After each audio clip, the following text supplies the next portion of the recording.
Hey, what's up? It's Alec Rains with the Mat Martial Arts, and this week we're going to go through a training tip on how to maximize your power and efficiency for better striking. So let's get to it.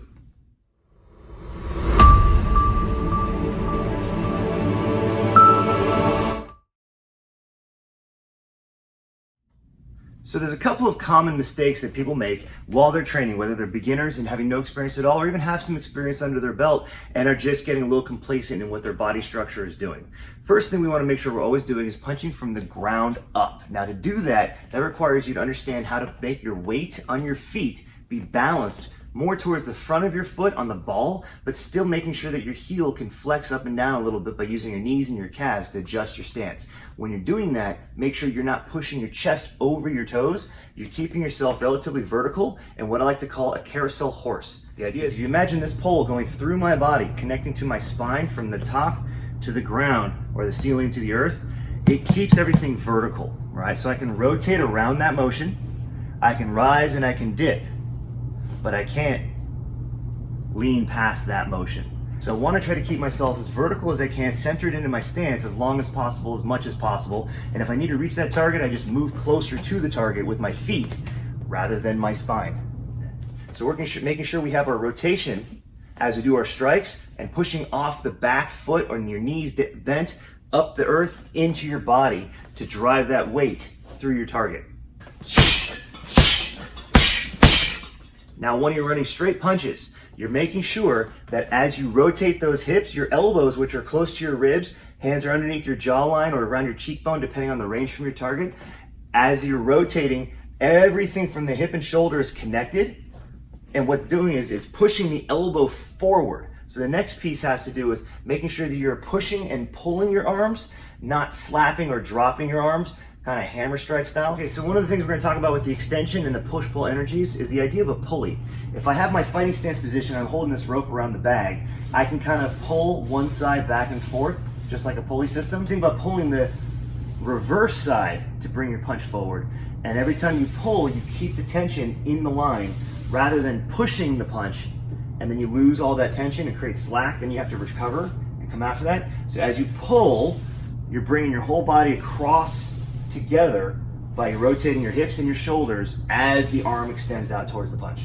So we've got the body from the ground up, pulling the power up to your hips, driving your feet, rotating and pushing and pulling those punches in and out. Okay, so now we got the posture and positioning out of the way. Let's talk about extensions. Most people end up jamming their punch. They're doing the rotational movement of some form, but they're punching with their arm too bent to be able to forcefully give power into that target. So you want to make sure you're following the anatomical position of your body and the direction of that target with the length you have between you and it. If I do a full extended straight punch, I will be coming in at nearly extended with my elbow so I can rotate and drive my fist and shoulder through, pushing off the hip.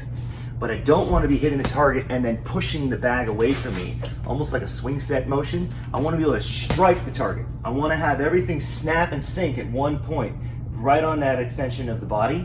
And on the contact of the punch, it's going to be driving just enough to turn that wrist and drive the knuckles through. The further away from the pad you are, the more your hand will rotate. At some point, you're going to be overextended. There are theories about that thumb coming down, almost overhand style, or a screw punch, as some people call it. But the idea is fully extended, I need my focus on the big knuckles, which makes me need to turn that wrist over. The closer or less extended I am, the more I can bring that hand down. As I get tighter and tighter and tighter, so does my hand. And that's where that body shot has more of an uppercut look to it, or upwards for a standard uppercut. So extend and rotate all the way through as opposed to punch and push. Punch and push. Great, so now you have all those pieces connected for proper posturing, your range, and the extension of your technique. The next thing we're gonna talk about is the tension you put into your body. Obviously, the more you flex, the slower you're going to be able to move. So you need to stay relaxed enough so you can quickly move off the line and then tense everything at the last moment so that it hits with a little bit more force. What you really want to have is just a nice loose shoulders, nice and relaxed, body is ready to move, nice and quick twitch style. So you see a lot of people prepping their body with short bursted movements, but then as they move, they're pretty relaxed so they can breathe out and then close all the tension in their body at the last moment. Almost like they're hitting the brakes at the very end of a fast drive. So you come in and strike and hit tight at the end as opposed to tense all the way through. So stay relaxed and punching and breathing, tighten your stomach, blow that air out nice and tight with the punch. The faster you punch, the faster you breathe. Another thing you want to keep in mind is you want to have your arms and elbows connected to your ribs at all times. Don't let those elbows come out. If I have my elbow come out, my hand might have my wrist behind it, but behind that elbow, there is no space to support what's behind me as I make contact. So I need to get my elbows in so my body stays tight and framed and supportive on those strikes. Elbow out, a lot less power behind the strike. Elbow in, a lot more support. It also coincidentally is a much faster technique, so you can push off the hip more directly. Okay, so there you have it. A couple quick tips to making your punches better in terms of efficiency and maximizing your potential power. So make sure you guys got your spines vertical, enough that you can rotate without leaning. Get your hips and pushing off the ground through your body to rotate with the force from low, big muscle groups into the strike. Proper extension, you're pushing your pulls and making sure you got the releasing of your muscles at the right time so you can squeeze them at the last moment. Make as much power as you can into that strike. Give it a try, have some fun, and we'll see you guys on the mats.